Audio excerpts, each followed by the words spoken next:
السلام علیکم ورحمۃ اللہ وبرکاتہ۔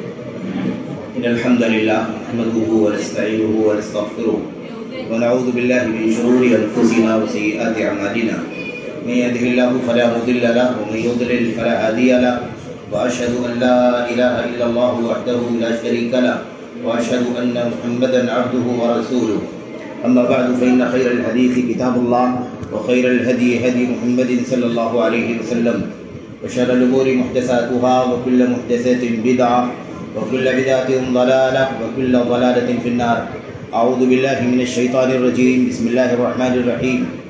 يرفع الله الذين آمنوا منكم والذين أوتوا العلم درجات، وقال عز من قائل شهد الله أنه لا إله إلا هو والملائكة وأولو العلم قائما بالقسط، وقال عز من قائل وَإِذَا جَاءَهُمْ أَمْرٌ مِّنَ الْأَمْنِ وَبِالْخَوْفِ أَذَاعُوا بِهِ إلى آخر الآية۔ وقال النبي صلى الله عليه وسلم من يريد الله به خيرا يفقهه في الدين۔ وقال النبي صلى الله عليه وسلم إن الله لا يقبض العلم انتزاعا ينتزعه من صدور العباد، ولكن يقبض العلم بقبض العلماء، حتى إذا لم يبق عالما اتخذ الناس رؤوسا جهالا فسئلوا فأفتوا بغير علم فضلوا وأضلوا۔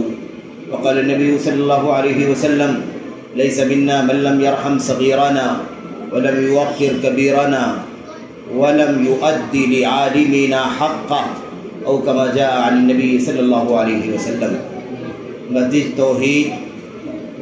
مسجد توحید کچورا کلیان کے قابل احترام ذمہ داران، آج کے اس اجتماع کے معزز خطباء کرام، اور اسی طرح سے خصوصیت کے ساتھ جمعیت الہدیٰ التعلیمیہ والخیریہ کے صدر محترم برادر محترم فضیلت الشیخ احسان اللہ مدنی حفظہ اللہ، آپ تمام قابل احترام بزرگوں، نوجوان ساتھیوں، عزیز بچوں، آج کے اس اجتماع میں انشاءاللہ تبارک و تعالیٰ تھوڑی دیر تک جو باتیں آپ کے سامنے کرنی ہیں، وہ اللہ تبارک و تعالیٰ کے فضل و کرم سے، اس کی توفیق سے، علم کے حوالے سے، علم کے ایسے ہی علماء کے بارے میں اللہ کے کلام کی چند آیتیں، اللہ کے نبی صلی اللہ علیہ وسلم کی چند حدیثیں اور امت کے سلف کے چند حوالوں سے اس سلسلے کی کچھ باتیں آپ کے سامنے عرض کرنی ہیں۔ میرے بھائیوں، میرے بزرگوں، بار بار علم کا موضوع اور علماء کی حیثیت امت میں کیا ہے، ان کا مقام کیا ہے، اس کی عظمت کیا ہے، اس حوالے سے بہت ساری باتیں بار بار جو کرنی پڑ رہی ہیں، اس کے پیچھے اصل میں خود نبی کریم صلی اللہ علیہ وسلم کی چند پیشین گوئیاں ہیں، اور ان پیشین گوئیوں کے نتیجے میں سماج اور معاشرے کے بگڑتے ہوئے حالات۔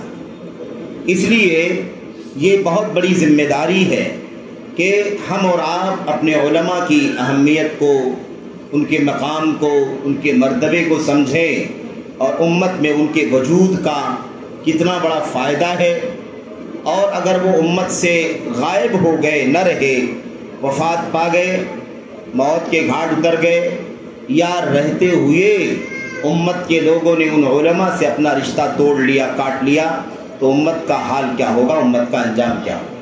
تو اصل میں یہ بنیادی وجہ ہے، ایسا نہیں ہے کہ اس کے پیچھے کوئی اور مقصد ہے کہ بھئی علماء ہیں تو اپنی بات کرتے ہیں، علماء ہیں تو اپنے مقام کی بات کرتے ہیں، علماء ہیں تو ہمیشہ علماء اور علماء کے مقام اور ان کی عظمت، ان کی حیثیت، اس حوالے سے بات کرتے ہیں۔ ایسی بات نہیں ہے میرے بھائیوں، میرے بزرگوں، علماء ہم نہیں ہیں، ہم بات کرتے ہیں علماء کی، اور علماء کی عظمت ہم سب بیٹھ کر کے جاننا چاہتے ہیں کہ اللہ تبارک و تعالی ہمیں علماء کا مقام اور ان کی عظمت سمجھنے کی توفیق عطا فرمائے، آمین یا رب العالمین۔ امت میں آخری نبی محمد رسول اللہ صلی اللہ علیہ وسلم کی امت میں جب آپ کی وفات ہو گئی تو امت تو باقی ہے، لیکن نبی کریم صلی اللہ علیہ وسلم کی وفات ہو گئی۔ اب یہ امت باقی ہے، اس وقت تک یہ امت باقی رہے گی جب تک اللہ تبارک و تعالی چاہے گا۔ امت کے آخری فرد کے آنے تک اور وفات پانے تک یہ امت ایسے ہی امت کے نام سے، امت محمد کے نام سے جانی جاتی رہے گی۔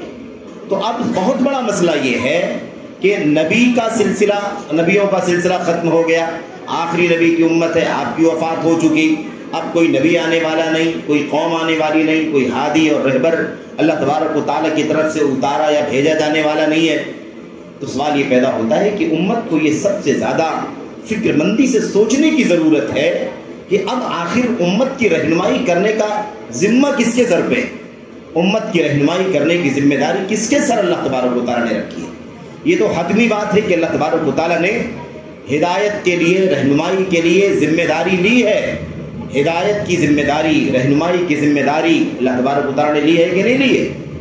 اگر اللہ تبارک و تعالیٰ کی طرف سے ذمہ داری نہ ہوتی تو اللہ تعالیٰ کے بندوں پر اللہ کی حجت قائم نہ ہوتی، پھر اللہ تبارک و تعالیٰ ہم سے حساب کیسے لیتا؟ ہم 14 صدیوں کے بعد آئے ہیں، اللہ تبارک و تعالیٰ اگر اللہ کا دین ہم تک پہنچانے کا کوئی سبب اور ذریعہ نہ بناتا جس کے ذریعے سے ہم اللہ تبارک و تعالیٰ کا دین سیکھتے، اس کی توحید کی معرفت حاصل کرتے، اس کے نبی کی سنت کی تعلیم حاصل کرتے، اس کی مرضیات کیا ہیں، اس کی محبوبات کیا ہیں، اللہ کیا نہیں چاہتا ہے، اللہ کے غضب اور ناراضگی کی چیزیں کیا ہیں، اگر یہ ساری معلومات پہنچانے کا کوئی ذریعہ اگر اللہ تعالیٰ ہم تک نہ بناتا اور ہم یہ ساری چیزیں نہ جانتے تو اللہ تبارک و تعالیٰ کے سامنے حساب کے لیے کیسے کھڑے ہوتے؟ اللہ تبارک و تعالیٰ کیوں کر ہم سے حساب لیتا؟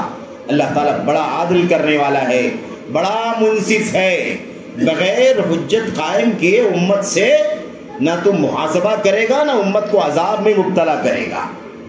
یہ اللہ تبارک و تعالیٰ کا نظام ہے میرے بھائیو۔ اس لیے یہ بات ایک دم حتمی طور پر ہمیں جان لینی ہے کہ امت کا یہ مشن، نبی کریم صلی اللہ علیہ وسلم کی دعوت کا جو مشن ہے وہ مشن آج بھی باقی ہے اور قیامت تک باقی رہے گا، یہ مشن ختم نہیں ہوگا، کیونکہ حساب و کتاب ہونا ہے، اللہ تبارک و تعالیٰ کے سامنے کھڑا ہونا ہے، جنت جہنم کا فیصلہ ہونا ہے، اور اللہ تبارک و تعالیٰ عدل و انصاف کرنے والا ہے، اس لیے بغیر حجت کے قیام کے ہمارا حساب نہ لے گا، نہ اللہ تبارک و تعالیٰ ہمیں عذاب میں مبتلا کرے گا۔ وَمَا كُنَّا مُعَذِّبِينَ حَتَّى نَبْعَثَ رَسُولًا، ہم کبھی بھی عذاب نہیں دیتے، ہم کبھی بھی کسی بھی قوم کو عذاب نہیں دیتے ہیں جب تک کہ رسول نہیں بھیج دیتے۔ تو اللہ کے رسول تو آئے، اب اللہ کے رسول کے رسول، اللہ کے رسول کے رسول، اللہ کے رسول کے قاصد، اللہ کے رسول کے پیغامبر، اور آپ جانتے ہیں کہ نہیں جانتے، نبی کریم صلی اللہ علیہ وسلم رسول تھے اللہ تبارک و تعالیٰ کے۔ نبی کریم صلی اللہ علیہ وسلم نے اپنا رسول بھیجا مختلف علاقوں میں، مختلف ملکوں میں، مختلف گوشوں میں، تب یہ اللہ تبارک و تعالیٰ کا نظام ہے۔ اور اب رسالت جو اللہ تبارک و تعالیٰ کی طرف سے منتخب ہوتی ہے وہ سلسلہ تو ختم ہو چکا ہے، لیکن اس کے پہنچانے کا مشن باقی ہے۔ اللہ کے نبی محمد رسول اللہ صلی اللہ علیہ وسلم نے فرمایا تھا، انما العلماء ورثۃ الانبیاء وان الانبیاء لم يورثوا دینارا ولا درہما وانما ورثوا العلم فمن اخذه اخذ بحظ وافر، جیسا کہ سنن وغیرہ کی روایت میں، ابو داؤد، ترمذی وغیرہ کی روایت میں یہ بات آئی ہوئی ہے اور صحیح روایت ہے۔ اللہ کے نبی صلی اللہ علیہ وسلم نے فرمایا کہ انبیاء علیہ السلام کے وارثین علماء ہیں، حقیقت میں علماء یہ انبیاء کے وارثین ہیں۔ انبیاء کا سلسلہ ختم ہو چکا ہے، انبیاء کی آخری کڑی محمد الرسول اللہ صلی اللہ علیہ وسلم کی تھی، اور آپ کی وہ کڑی بھی دنیا سے آ کر کے جا چکی ہے۔ اب انبیاء کے وارثین کے گردنوں پر یہ ذمہ داری ہے کہ وہ اس مشن کو آگے بڑھائیں۔ اب سوال یہ پیدا ہوتا ہے کہ اس انبیاء کے وارثین کون ہیں؟ علماء، اللہ کے نبی صلی اللہ علیہ وسلم نے فرما دیا کہ انبیاء کے وارثین، رسولوں کے وارثین علماء ہیں۔ یہ علماء کون ہیں؟ یہ علماء وہ ہیں جو سچ مچ نبی کریم صلی اللہ علیہ وسلم کے علم کے وارثین ہیں۔ آپ کا جو علم ہے اس کے وارث، آپ نے جو علم امت میں پہنچایا اور اس علم کو حاصل کیا جن لوگوں نے، سچ مچ وہ نبی کریم صلی اللہ علیہ وسلم کے وارثین ہیں۔ اور آپ صلی اللہ علیہ وسلم کا جو علم تھا قرآن کی شکل میں، آپ کی سچی سنتوں کی شکل میں، وہ باقی ہے اور قیامت تک باقی رہے گا۔ اور آپ کی وفات جب ہو گئی تو اس وراثت کا، جس وراثت کا حوالہ نبی کریم صلی اللہ علیہ وسلم نے دیا، اس وراثت کی تکمیل ہو گئی وفات کے ساتھ ہی۔ وفات کے ساتھ ہی اس وراثت کی تکمیل ہو. اس کے بعد کی چیزوں کی وراثت نہیں چاہیے. نبی کریم صلی اللہ علیہ وسلم نے آخری بات جو امت تک پہنچائی اور اسے وارثین نے سیکھا، پڑھا، حاصل کیا، حقیقت میں وہی نبی کریم صلی اللہ علیہ وسلم کے وارثین ہیں. تو جب علماء کہا جائے نا علماء، تو علماء سے مراد علماء حق ہیں، علماء سے مراد علماء توحید ہیں، علماء سے مراد علماء سنت ہیں، علماء سے مراد علماء ضلال نہیں ہیں، علماء سے مراد علماء سو نہیں ہیں، علماء سے مراد علماء مضلین نہیں ہیں، علماء سے مراد وہ پیشوا نہیں ہے جو امت کو کسی بھی مقصد سے شعوری طور پر یا غیر شعوری طور پر مس گائیڈ کرتے ہیں. ایسے لوگ اس کے اندر شامل نہیں ہیں. اللہ کے نبی صلی اللہ علیہ وسلم کی حدیثوں میں اس حوالے سے بہت ساری باتیں ہیں، لیکن مجھے 2-3 باتیں جو اصل میں عرض کرنی ہیں آپ کے سامنے. میں چاہتا ہوں کہ وہ باتیں آ جائیں. ادھر ادھر بہت سارے گوشے ہیں علم سے متعلق، تو مجھے اس میں جانا نہیں ہے. 2-3 باتیں خاص طور پر آپ کے سامنے عرض کرنی ہیں. دیکھیے، اصل میں اب یہ مسئلہ بہت پیچیدہ ہے نا. اللہ کے نبی علیہ السلام نے اس لیے وضاحت فرما دی کہ انبیاء کے وارثین علماء ہیں. علماء انبیاء کے وارثین ہیں. یہ پیغام تھا، یہ امت کے نام، امت کے نام ایک پیغام تھا کہ امت کے لوگوں یہ نہیں سوچنا کہ دنیا سے نبی انبیاء چلے گئے اور آخری نبی بھی دنیا سے چلے جائیں گے تو اب یہ سلسلہ نبوت کے مشن کا ختم ہو جائے گا، بلکہ یہ مشن باقی رہے گا. اور اب آپ کو جیسے نبی کے جیتے جی نبی سے رجوع کیا کرتے تھے. حضرات صحابہ کرام کوئی مسئلہ آ گیا، اللہ کے نبی کے پاس پہنچ گئے. کوئی سوال ہے، اللہ کے نبی کے پاس پہنچ گئے. کوئی استفتاء ہے، اللہ کے نبی کے پاس پہنچ گئے. کوئی الجھن ہے، بے چینی ہے نا، سفر میں، حضر میں، جنگ میں، صلح میں، نبی کریم صلی اللہ علیہ وسلم کی خدمت میں پہنچ گئے اور آپ کے سامنے مسئلہ پیش کر کے مسئلے کو حل کرا لیا. اب نبی کریم صلی اللہ علیہ وسلم کی وفات کے بعد آپ کی لائی ہوئی کتاب قرآن کریم ہے اور آپ کی پہنچائی ہوئی سنت امت کے بیچ میں موجود ہے. اب اس قرآن کریم کا علم رکھنے والے کون ہیں؟ سنت کا علم رکھنے والے کون ہیں؟ اب نبی نہیں ہیں، نبی نہیں ہیں. اللہ کا کلام موجود ہے، اللہ کے نبی صلی اللہ علیہ وسلم کی سنتیں موجود ہیں. اب اس اللہ کے کلام کو سمجھنے والے، اس کا علم حاصل کرنے والے، نبی کریم صلی اللہ علیہ وسلم کی سنتوں کو پڑھنے سمجھنے والے اور اس کی باریکیوں میں اترنے والے جو علماء ہیں، یہ علماء ہیں جو امت کا مرجع ہیں. اور اس کو آپ نبی کریم صلی اللہ علیہ وسلم کی وفات کے فوراً بعد سے محسوس کر سکتے ہیں. اللہ کے نبی کی وفات کے بعد ہی مسئلے کھڑے ہوئے کہ نہیں مسئلے کھڑے ہوئے؟ نبی کریم صلی اللہ علیہ وسلم کے جنازے کے بارے میں، آپ کے کفن دفن کے بارے میں، آپ کی قبر کھودنے کے بارے میں، آپ کو نہلانے کے بارے میں مسائل کھڑے ہو گئے. فوراً یہ مسئلہ آ گیا کہ اب تو نبی کے بارے میں مسئلہ پوچھنا ہے تو کس سے پوچھیں؟ آخر وہ کون تھے جن سے رجوع کیا تھا؟ خود نبی کے ساتھیوں نے. وہ نبی کے ساتھی جنہوں نے رجوع کیا تھا، جن سے رجوع کیا تھا، وہ بھی نبی کے ساتھی تھے. وہ علم والے تھے، علماء صحابہ تھے، قرائے صحابہ تھے، جن سے صحابہ نے رجوع کر کے مسئلہ پوچھا تھا. اور یہ پیغام نبی کریم صلی اللہ علیہ وسلم کا اور یہ پیشین گوئی نبی کریم صلی اللہ علیہ وسلم کی جو آپ نے فرمائی تھی کہ علماء انبیاء علیہ السلام کے وارثین ہیں، اس پر فوری طور پر عمل شروع کر دیا گیا تھا. اب یہ بہت ساری مثالیں. خلاصہ یہ ہے کہ امت کے علماء سے رجوع کرنا اب اللہ کے نبی علیہ السلام کی وفات کے بعد یہ امت کے عوام کی ذمہ داری ہے. امت کے عوام کی ذمہ داری ہے کہ رجوع کرے. یہ بھی ان کے لیے جائز نہیں ہے، اس بات کی بھی انہیں اجازت نہیں ہے کہ وہ رجوع نہ کریں. اپنی مرضی سے کچھ فیصلہ کر لیں، اپنی عقل سے کوئی فیصلہ کر لیں، اپنی دانشوری، اپنی ذہانت، اپنی فطانت، اپنے ٹیلنٹ اور اپنے جینیس ہونے سے میرے بھائیوں کوئی فیصلہ کر لیں. اس بات کی بھی اجازت نہیں ہے. اور اس بات کی بھی اجازت نہیں ہے کہ رجوع کرنے کے لیے علماء کے سوا کسی اور کے پاس جائیں. یہ بھی جائز نہیں ہے، کیونکہ رجوع کس سے کرنا ہے؟ علماء سے رجوع کرنا ہے. تو رجوع کرنا ہے، اور کس سے رجوع کرنا ہے؟ علماء سے رجوع کرنا ہے. ان علماء سے رجوع کرنا ہے جو سچ مچ نبی علیہ السلام کے وارثین ہیں. اس سارے پہلو اچھی طرح سے اپنے ذہنوں میں ڈالو، کیونکہ بڑی آزادی چل رہی ہے، بڑی آوارگی چل رہی ہے علم کے باب میں. اور جتنے سارے فتنے عقیدے کے، منہج کے، عمل کے، کردار کے، سلوک کے چل رہے ہیں، اس کے پیچھے بہت بڑی وجہ یہ ہے کہ یا تو آدمی خود اپنی عقل مجرد کو مرجع بنائے ہوئے ہے، یا ایسے لوگوں سے کنسلٹ کر رہا ہے، رجوع کر رہا ہے جو صحیح معنوں میں اس کے حقدار نہیں ہے۔ قرآن کریم میں اللہ تبارک و تعالیٰ فرماتا ہے وَإِذَا جَاءَهُمْ أَمْرٌ مِّنَ الْأَمْنِ أَوِ الْخَوْفِ أَذَاعُوا بِهِ، جب ان کے سامنے کوئی مسئلہ آتا ہے، امن کا مسئلہ آتا ہے، خوف کا مسئلہ آتا ہے، امن کا مسئلہ آتا ہے یعنی اطمینان کی کوئی بات ہوتی ہے، یا خوف کا کوئی مسئلہ آتا ہے، کوئی حملہ ہے، کوئی فتنہ ہے، کوئی دنگا ہے، کوئی فساد ہے، کوئی جنگ ہے، کوئی اندیشے اور ٹینشن کا کوئی مسئلہ ہے، اللہ فرماتا ہے اذاعوا بہ، اسے پھیلا دیتے ہیں لوگوں کے بیچ میں، آپس میں حضور چلنے لگتی ہے، آپس میں لوگ ڈسکشن کرتے ہیں، آپس میں لوگ باتیں کرتے ہیں، ادھر سے ادھر فلاں نے فلاں کو بتا دیا، فلاں نے فلاں کو بتا دیا، ساری دنیا میں وہ چیز پھیل گئی اور حاصل کچھ نہیں ہوا، الجھنیں بڑھ گئی، مشکلات بڑھ گئی، پیچیدگیاں بڑھ گئیں، کورونا کے حالات میں مسجد میں جائیں نہ جائیں، نماز قائم کریں نہ قائم کریں، الجھن پیدا ہو گئی۔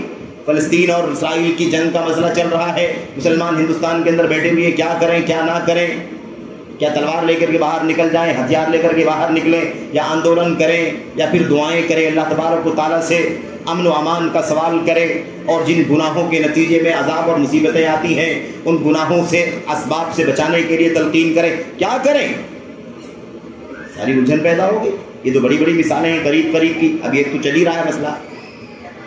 اللہ تبارک و تعالیٰ فرماتا ہے یہ صحیح نہیں ہے ادھر ادھر پھیلا دینا، اذاعوا بہ، اسے پھیلا دیتے ہیں، وَلَوْ رَدُّوهُ إِلَى الرَّسُولِ وَإِلَى أُولِي الْأَمْرِ مِنْهُمْ لَعَلِمَهُ الَّذِينَ يَسْتَنبِطُونَهُ مِنْهُمْ، جبکہ معاملہ یہ ہے کہ اگر اس مسئلے کو، اس امن کے مسئلے کو، اس خوف کے مسئلے کو، اس الجھن اور بے چینی کے مسئلے کو اگر یہ لوٹاتے اللہ کے رسول صلی اللہ علیہ وسلم کی طرف، اب لوٹاتے اللہ کے رسول کی طرف، قرآن کریم کی آیت کریمہ ہے، نبی علیہ السلام باحیات تھے تب یہ آیت کریمہ آپ پر اتری، تو اللہ کے نبی علیہ السلام باحیات ہے تو آپ کی طرف لوٹا دیتے، لیکن اگر اللہ کے نبی علیہ السلام کی وفات ہو گئی ہے تو کہاں لوٹائیں گے؟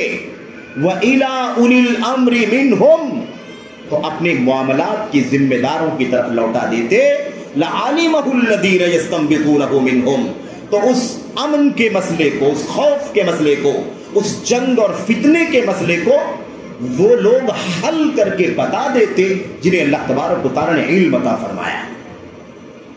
تو سورس کون ہے امت کا؟ بھائی نبی تھے تو نبی سورس اور مرجع تھے، اور نبی علیہ السلام دنیا سے چلے گئے تو یہ علماء لعلمہ الذین یستنبطونہ منہم، جو اس حالت سے، اس نازک صورتحال سے، اس فتنے سے، اس صلح سے، جنگ سے، امن کی خوف کے مسئلے سے باریکی کے ساتھ اس کا نتیجہ نکالنے کی صلاحیت رکھنے والے علماء ہیں، ڈیسیزن لینے والے علماء ہیں، صحیح معنوں میں موقف اور اسٹینڈ قائم کرنے والے علماء ہیں، وہ علماء اس مسئلے میں امت کی ضرور رہنمائی کر دیتے ہیں۔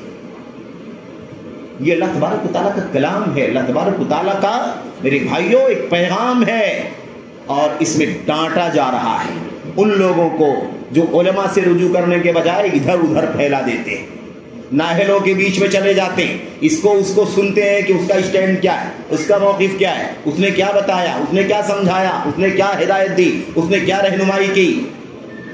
یہ بہت غلط ہے۔ اللہ فرماتا ہے لوٹانا چاہیے تھا کس کی طرف؟ نبی کی طرف، رسول کی طرف، اور رسول دنیا میں نہیں رہیں گے تو کس کی طرف؟ جو لوگ اس کی اہلیت رکھنے والے علماء ہیں، جو معاملات کی ذمہ دار ہیں۔ اور معاملات کی ذمہ دار کی جب بات کہی جاتی ہے نا اولو الامر، تو اس کے اندر ذمہ دار یعنی حکمران اور ایسے ہی علماء دو کے دونوں شامل ہوتے ہیں۔ لیکن اس حوالے سے دو باتیں آپ ذہن میں رکھیں، یاد رکھیں کہ اولو الامر سے مراد علماء اور امراء دونوں ہیں۔ اب ہمارے جو ملک کے حالات ہیں، ان حالات میں میرے بھائیوں جو امراء ہیں، جس معنی میں اللہ کا کلام امراء کہتا ہے، اس معنی میں ہمارے ملک کے حالات تو نہیں ہے کہ ہم ان کو امراء مان لیں، لیکن بحیثیت ملک کے باسی کے جو ذمہ داران ہیں، ان ذمہ داران، ان حکومتوں میں مختلف مناصب پر جو فائز لوگ ہیں، ان کے خلاف بھی حد سے زیادہ تجاوز کرنے کا کام ہمیں کبھی نہیں کرنا چاہیے۔ لیکن اللہ تبارک و تعالیٰ کے کلام میں دین کے مسئلے میں رجوع کرنے کے لیے اولو الامر سے مراد کون ہے؟ اگر اسلامی نظام ہے تو مسلمانوں کے عمراء، مسلمانوں کے حکمران، مسلمانوں کا بادشاہ، مسلمانوں کا امیر الخلیفہ، اور اگر ہم ہندوستان میں رہتے ہیں تو ہمارے دین کے ذمہ داران، ہمارے دینی پیشوا، دین کے علم رکھنے والے، گہرے علم کے مالک، اور جو ہمارے دین کے میرے بھائیوں نظم و ضبط کو سنبھالنے والے علماء کرام ہیں، ان کی طرف ہمیں کیا کرنا چاہیے؟ رجوع کرنا چاہیے۔ لیکن میں آپ کے دو باتیں عرض کرنا چاہتا ہوں، علماء اور عمراء دونوں مراد ہیں، لیکن علماء پہلے ہیں، عمراء بعد میں ہیں۔ عمراء سے پہلے کون ہیں؟ علماء ہیں۔ یعنی اگر کسی ملک کا حاکم ہے، بادشاہ ہے، ولی امر ہے، مثال کے طور پر مملکت سعودی عرب کے بادشاہ ہیں، ولی عہد ہیں، وزراء ہیں، یہ سب کے سب ولی امر ہیں، لیکن ان سے بھی آگے ولی امر کون ہے؟ جو ملک کے چوٹی کے علماء کرام ہیں۔ سمجھ رہے ہیں نا؟ فتویٰ بورڈ کے جو علماء کرام ہیں، جو دائمی کمیٹی برائے افتاء اور علمی ریسرچ کے جو ماہرین ہیں، جو کبار علماء کی کمیٹی ہے، وہ ان حکمرانوں سے بھی پہلے، اس لیے کہ حکمران جو ملک کا نظام چلائیں گے، جو سسٹم میرے بھائیوں مینج کریں گے، اس کے لیے بھی رہنمائی کون کرے گا؟ اس کے لیے بھی رہنمائی کس سے لیں گے؟ علماء کرام سے لیں گے۔ یہ علماء ان حکمرانوں کو علم کتاب و سنت کی روشنی میں، سلف امت کی راہ کی روشنی میں رہنمائی کریں گے، اور اس کی روشنی میں وہ نظام نافذ کریں گے۔ تو تنفیذ وہ کریں گے، لیکن علمی رہنمائی علماء کریں گے۔ ایک بات، اسی بات کو لے کر کے ابو الاسود دؤلی رحمت اللہ علیہ، اور علماء جانتے ہیں کہ علم نحو کی ترتیب دینے والے یہ وہ شخص ہیں جنہوں نے سب سے پہلے علم نحو کو مرتب کیا ہے۔ علم نحو جانتے ہیں نا، عربی گرامر اور قواعد کو مرتب کرنے والے کون ہیں؟ ابو الاسود الدؤلی، حضرت علی بن ابی طالب رضی اللہ تعالیٰ عنہ کے حکم سے، ان کی رہنمائی میں، ان کی نگرانی میں یہ کام کیا گیا تھا۔ بہرحال ابو الاسود الدؤلی کیا کہتے ہیں؟ وہ کہتے ہیں، اور بہت پیاری بات کہتے ہیں، کہ الملوک حکام الناس والعلماء حکام الملوک۔ اچھی طرح سے اس بات کو سمجھنا، اسی بات کی ترجمانی ہے جو میں آپ سے عرض کر رہا تھا، اور جو بات میں نے عرض کی ہے اس بات کو حافظ ابن القیم رحمۃ اللہ علیہ نے بڑی وضاحت سے لکھا ہے کہ اولو الامر سے مراد علماء اور حکمران دونوں ہیں، لیکن حکمرانوں سے بھی پہلے علماء کرام ہیں۔ علماء پہلے ہیں، حکمران بعد میں ہے۔ حکمران علماء کی نگرانی میں چل کر کے جو حکم اور فیصلہ کتاب و سنت کا ملے گا، اس کی روشنی میں وہ نافذ کریں گے اپنے ملک میں اور اپنے شہر میں اور عوام کے بیچ میں۔ اسی بات کی ترجمانی کرتے ہوئے، جیسے کہ اللہ کے کلام میں ہے، اللہ کے نبی کے فرمان میں بھی ہے، اور یہاں بھی باتیں چل رہی ہیں، ابو الاسود دؤلی نے کیا کہا تھا؟ انہوں نے کہا الملوک حکام الناس، بادشاہ یہ اپنا حکم عوام پر چلاتے ہیں۔ بادشاہ کیا کرتے ہیں؟ ملوک کیا کرتے ہیں؟ حکام علی الناس، لوگوں کے حاکم ہیں، لوگوں پر نظام چلاتے ہیں۔ والعلماء حکام الملوک، اور علماء بادشاہوں پر حکومت کرتے ہیں۔ بادشاہ لوگوں پر حکومت کرتے ہیں اور علماء بادشاہوں پر حکومت کرتے ہیں۔ یہ ایک ترجمانی ہے میرے بھائیوں، حقیقت کی ترجمانی ہے۔ بہرحال آگے باتیں آئیں گی آپ کے سامنے۔ میں عرض یہ کر رہا تھا کہ اب یہ بہت بنیادی نقطہ ہمیں سمجھنا ہے کہ ہمیں کس سے رجوع کرنا ہے؟ امت کے مقتدر علماء، پختہ علماء، سچے کتاب اللہ کے، سنت کے، سلف امت کا علم رکھنے والے علماء سے رجوع کرنا ہے میرے بھائیوں، اسی لیے کہ یہی اصل میں وارثین ہیں۔ اگر ان سے ہمارا رشتہ ٹوٹ گیا تو پھر ضلالت کے سوا ہمارے ہاتھ میں کچھ نہیں آئے گا۔ اللہ کے نبی محمد رسول اللہ صلی اللہ علیہ وسلم نے فرمایا، مجھے جو بات کرنی ہے وہ علماء کے مقام کے سلسلے میں بات کرنی ہے کہ امت کے اندر علماء کا مقام کیا ہے، ان کی حیثیت کیا ہے، اور اگر ہم نے اپنے علماء کا مقام نہیں سمجھا تو پھر ہمارا حال کیا ہوگا، ہمارا انجام کیا ہوگا۔ میرے بھائیوں، میرے بزرگوں، جو انجام ان لوگوں کا ہوا جنہوں نے انبیاء علیہ السلام سے بغاوت مول لے لی، جنہوں نے نبیوں کی اطاعت نہ کی، ان کا کہا نہ مانے، ان کا انجام جو ہوا، یاد رکھو کہ انبیاء علیہ السلام کی دنیا سے چلے جانے کے بعد ان کے وارثین کی اطاعت نہ کرنے سے وہی انجام ہوگا۔ اللہ کے نبی محمد رسول اللہ صلی اللہ علیہ وسلم نے فرمایا تھا، اور وہ حدیث بڑی مشہور ہے، معروف ہے، تھوڑے سے الفاظ کے اختلاف کے ساتھ کئی جگہوں پر بھی آئی بھی ہوئی ہے۔ وہ اللہ کے نبی صلی اللہ علیہ وسلم نے فرمایا، میرے بھائیوں، اللہ تبارک و تعالیٰ لوگوں کے دلوں سے کھینچ کر کے علم نہیں ختم کرے گا۔